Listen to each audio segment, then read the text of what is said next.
manage regulatory and operational risk at TNS at a global level. As part of the management team, I report the CEO, but given the nature of my role, I work with pretty much every team within the organization.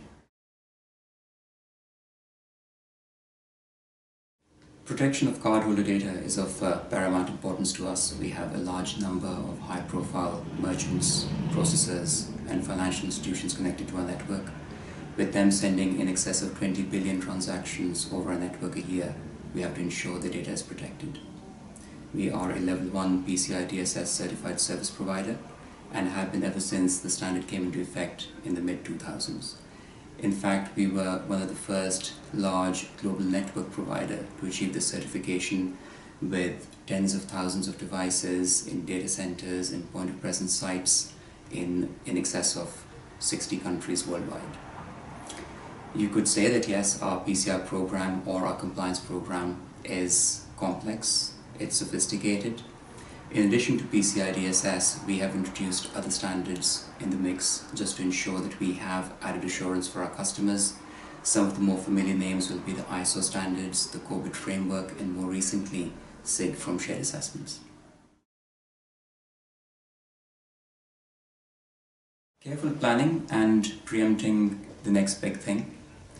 To achieve this, we have a number of external auditors and advisors that we use for a diversity of opinion. We also attend industry events and we host discussion on hot topic issues. In addition to that, we stagger our assessments. We don't go for all the assessments together at one particular point in a year. By staggering them, the benefit is we have external assessments taking place in March, June, and September, for example. This gives us the opportunity to learn from an assessment and apply it instantly to the next assessment.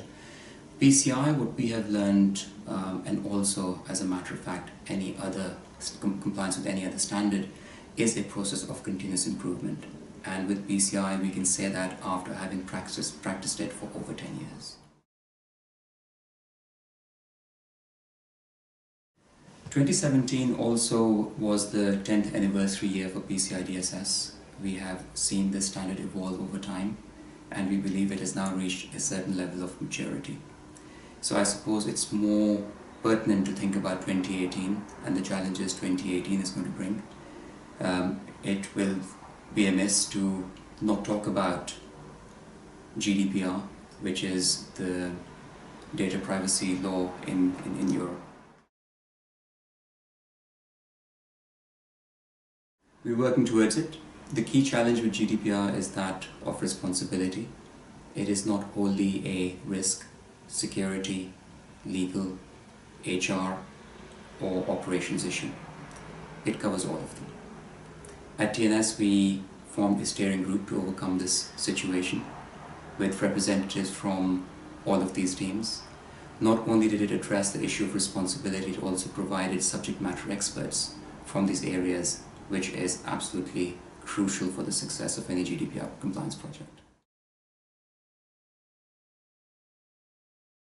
Keep it simple, don't try to overcomplicate it. Address the key issues first, and then learning from the likes of PCI, implement a process of continuous improvement to identify further issues and remediate them as they come along.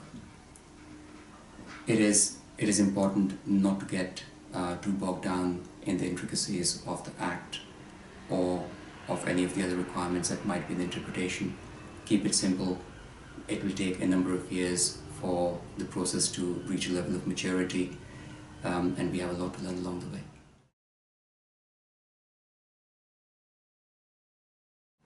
It has to be data breach, and it's going to become even more significant with the high levels of fine associated with GDPR.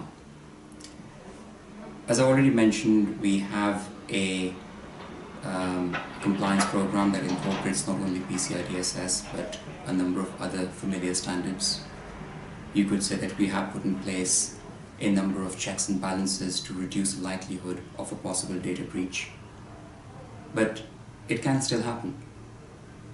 Environments do not remain stagnant, environments change, and it is that change that brings with it an additional level of risk. With that in mind, it is very important to be prepared in the event there is a data breach and to have a well-rehearsed incident response plan. I mentioned to you that I'm also responsible for operational risk, which includes disaster recovery and business continuity planning.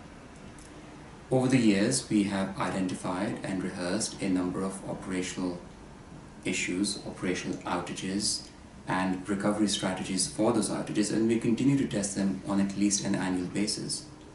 We have to learn from that, and companies need to ensure that their incident response plans in the event of a data breach are as well rehearsed as their disaster recovery or business continuity plans.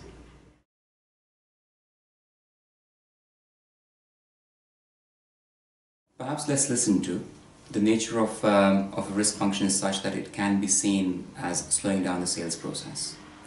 A number of our large customers have very sophisticated vendor risk management programs, and that require completing a certain number of documents before a deal can be closed. With the compliance program that we have, we can contribute towards addressing many of those demands and many of those needs, and we can actually expedite the sales process.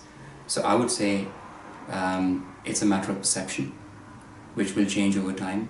We don't slow down the sales process, we actually can expedite that process. In addition to that, with all these attestations that we can provide with the output of or the assurance that we can provide with our compliance programs, we contribute towards business retention. So overall, when this is better understood at boardroom level, I would say the perception is going to change.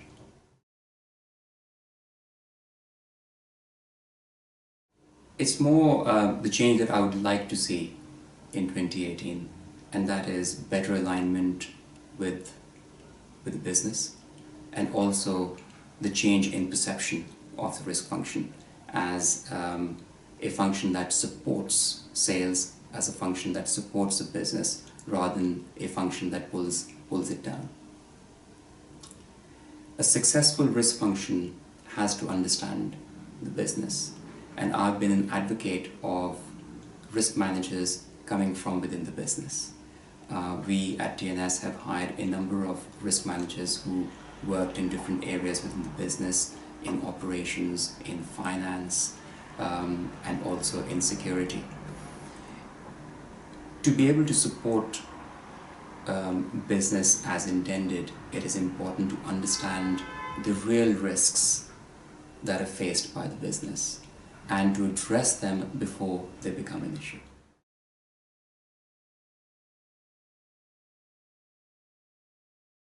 Yes, trust, but confirm. We hear many interesting stories on a day-to-day basis about the initiatives that various teams have put in place, but at times reality is a bit slow to catch up. So we have to validate all the assertions made, we have to review what actually is in place. So we do trust, but we have to confirm to ensure that all the assertions made are actually in place in reality.